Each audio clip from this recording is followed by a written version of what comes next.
बकौत करके गया है, खुदा की किताब दे के गया, अपनी सुन्नत दे के गया और अपने साथ 13 मासूमों की सुन्नत दे के गया। नंबर 4, अब अगर हम उस किताब को बराह रास्त समझ सकते हैं, उसकी सुन्नत को बराह रास्त समझ सकते हैं, मासूमीन की सुन्नत को बराह रास्त समझ सकते हैं, तो हम बैनी व बैन अल्लाह उसे समझे और जो हुक्म उसमें से निकाले वही हमारे हक में अल्लाह का हुक्म होगा। तो अब वो लोग जो वाकईन हदीस समझते हैं, सुन्नत समझते हैं, किताब खुदा को समझते हैं, कुरान की सारी तफसीरों से आगाह है, तरीक़े इस्तेमाल से वाकिफ है, उनका फरीज़ा शरई है कि वो इस आयत में जब मासूम सामने मौजूद नहीं है कि डायरेक्ट उसमें से निकाले और निकालने के बाद उस पर अमल करें। तो मुस्तहिद तो छूट गया कि उसने किताब देखी, सुन्नत देखी और देखने के बाद रिजल्ट निकाला और रिजल्ट निकालने के बाद उसने अमल कर लिया। आप क्या करें और मैं क्या करूं मसला? भाई अब पब्लिक क्या करे, है ना? तो अब पब्लिक को फिर वापस चलना पड़ेगा उन मासूमों की बारगाह में कि उनसे इंडिकेशन मिले और उनसे डायरेक्शन मिले। तो मैं यह कर रहा था कि भाई 4 है नवाब अरबाज कहलाते हैं, 4। उन 4 के आखिरी है अली इब्ने मोहम्मद सैमुरी, सन 329 हिजरी में उनका इंतकाल हुआ। इन्होंने खत लिखा इमाम के नाम, खत का जवाब आया, वो टेक्स्ट, वो जवाब आज तक बिहारुल अनवार में, काफी में और दूसरी जगहों पे मौजूद है। पहले तो सवालात के जवाब दिए इमाम ने और उसके बाद कहा कि अरे अली इब्ने मोहम्मद सैमुरी, 1 हफ्ते के अंदर तुम इस दुनिया से उड़ जाओगे और तुम्हारा इंतकाल हो जाएगा और मैं गैबत कुबरा में चला जाऊंगा। रोया कज़्ज़ाबुन मुफ्तरी, और अब जो गैबत कुबरा में गया तो कोई शख्स अगर मेरी रोयत का दावा करे, मेरे मुशाहिदे का, मेरी रोयत यानी मेरा देखना, इसका दावा करे, इद्दिया करे, यानी नियाबत का इद्दिया करे, तो वो कज़्ज़ाब है और झूठा है। तो अब खुतूत इमाम के पास जाते थे, इमाम जवाब नहीं दिया करते थे। बात तो मुकम्मल हो गई ना। अब मैं जा रहा हूं, ये खुतूत वाला कॉन्ट्रैक्ट खत्म हो गया, तो वह अम्मल हवादिसुल वाक़िया फरजिउ इला रुवाते हदीसना, देखो क़यामत तक आने वाले जितने भी मसाइल हैं उनमें हमारे रावियान हदीस की तरफ रुजू करना, जो लोग हमारी हदीसों की रिवायत करते हैं उनकी तरफ रुजू करना। ये नहीं कहा कि अपनी अक्ल से मसले हल कर लेना, अकली गद्दे लड़ाते रहना और जो उल्टा सीधा समझ में आ जाए उस पर अमल कर देना, नहीं। हम हदीसें लेके जा रहे हैं, हम अपने अक़वाल लेके जा रहे हैं, हम कुरान मजीद की तशरीह लेके जा रहे हैं। तो क़यामत अम्मल हवादिसुल वाक़िया, क़यामत तक आने वाले जितने भी तुम्हारे मसाइल हैं, तुम्हारे उन सब में किसकी तरफ रुजू करो? हमारी हदीसों की रिवायत करने वालों की तरफ रुजू करो। तो ये जो हमारे यहाँ एक कैटेगरी बनी है जिन्हें हम मुज्तहिदीन कहते हैं, ये दर हकीकत मासूमीन की हदीसों के रावी है। ये फ़िक़्ह समझते हैं, उसूल फ़िक़्ह समझते हैं, तरीक़ा इस्तेमाल से वाकिफ़ हैं, सही हदीस को समझते हैं, गलत हदीस को समझते हैं, कौन सी तक़य्युम में बयान की गई, कौन सी तक़य्युम में नहीं बयान की गई, इन सारी चीज़ों को समझते हैं। और क्राइटेरिया वही है कि भाई हम मुकल्लफ है, मासूम हमारे सामने नहीं है, किताब पूरी तरह वाज़ेह नहीं है, तो अब जो भी रसूल हमें दे के गया है उससे जो हम इस्तेमाल करेंगे और जो हम अर्ज़ करेंगे उस अर्ज़ व इस्तेमाल को हम अपने लिए हुज्जत करार देंगे। तो उनके लिए तो हुज्जत हो गया। लेकिन 12वें ने गैबत कुबरा में जाते जाते पूरी इंसानियत को और अपने पूरे चाहने वालों को यह हुक्म दिया कि तुम अगर किसी मसले में फंस जाओ और तुम्हारी अगर कोई प्रॉब्लम हो तो तुम हमारी हदीस के रावियों की तरफ रुजू करो।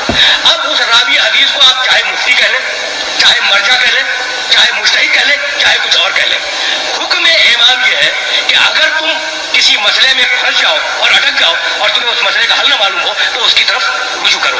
और यही हुक्म कुरान था कि फस्अलू अहल ज़िक्र इन कुंतुम ला तालमून, अगर तुम जाहिल हो तो अहल ज़िक्र से सवाल करो। अब मैं आपको एक अरबी ज़बान, एक है लफ्ज़ तोहर, कुरान में इस्तेमाल हुआ है। अच्छा, तोहर के अजीब मानी है। तोहर के मानी औरत की जिंदगी में महीने के अंदर वो पीरियड जिसमें औरत नजिस होती है, इसे कहते हैं अरबी ज़बान में तोहर। और मज़े की बात यह है कि उसी अरबी ज़बान में तोहर के मानी है औरत का उस नजासत से पाक हो जाना। तो एक ही लफ्ज़ में नजिस हो जाना भी मतलब है और एक ही लफ्ज़ में पाक हो जाना भी मतलब है। अब कुरान ने कहा, भाई बड़ी मजबूरी है कि मैं उसको वाज़ेह करने पे मजबूर हूं। कुरान ने कहा कि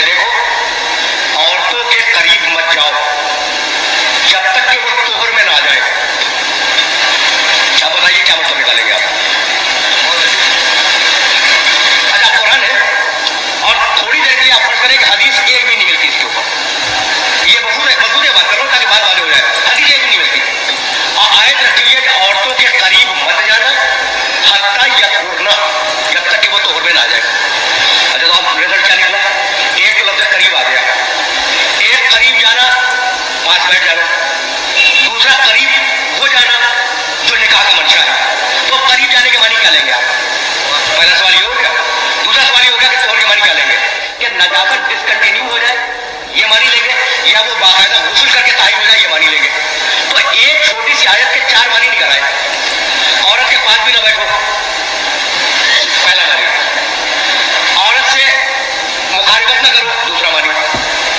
جب تک کہ مینسز ڈسکنٹینیو نہ ہو جائے، تیسرا معنی. جب تک کہ وہ غسل نہ کر لے، چوتھا معنی. تو ان 4 معنیوں میں سے کیا قسم کھا کے آپ کہہ سکتے ہیں یہ مراد الہی کیا ہے؟ دنیا کا معصوم کے علاوہ دنیا کا کوئی انسان نہیں کر سکتا. تو مجتہد بینہ و بین اللہ یہ طے کرتا ہے کہ ان 4 معنی میں سے شاید مراد الہی یہ ہو. اس شاید کے اوپر وہ فتویٰ دیتا ہے. تو جب اسے یقین ہو جاتا ہے کہ میں اپنی حد تک پورا تفاوت کر چکا، ساری روایتیں دیکھ چکا، قرآن کی جتنی بھی ریلیونٹ آیتیں تھیں وہ سب میں نے دیکھ لی، اور میرا ضمیر، میرا باطن یہ کہہ رہا ہے کہ بھئی یہ معنی مراد لینے چاہیے، تو اس معنی کو مراد لے لیتا ہے. ہو سکتا ہے کہ اسی کے زمانے میں اور اسی کا ہم اثر کوئی اور مجتہد ہو اور اس کے نزدیک ان 4 معنیوں میں سے کوئی اور معنی اپیل کر جائے اسے، تو یوں فتووں میں اختلاف پیدا ہوتا ہے.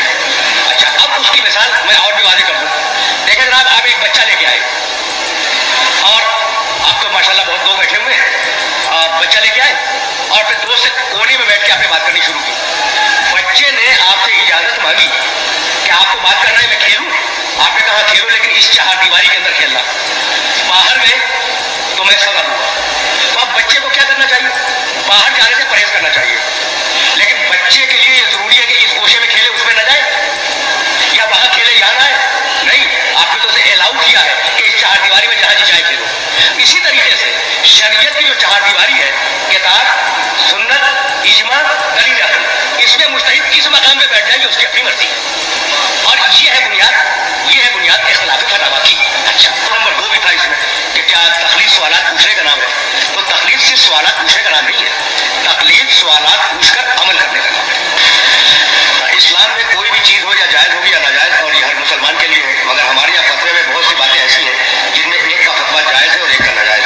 اس کا مطلب یہ ہوا کہ ایک صحیح اور ایک غلط. تو کیا ہم اس کی تقلید کر سکتے ہیں جو کہ غلط بات ہے؟ اچھا برادر عزیز، یہ سوال بھی بڑا معقول ہے کہ بھائی اس کی تقلید کیسے کرے گی جو غلط بات ہے. لیکن آپ نے کیسے طے کر دیا کہ کس کی بات غلط ہے؟ اور میں ابھی اسٹیبلش کر کے یہ گیا ہوں کہ بھائی اس 4 دیواری میں چاروں کونوں کے اوپر وہ لڑکا کھیل سکتا ہے.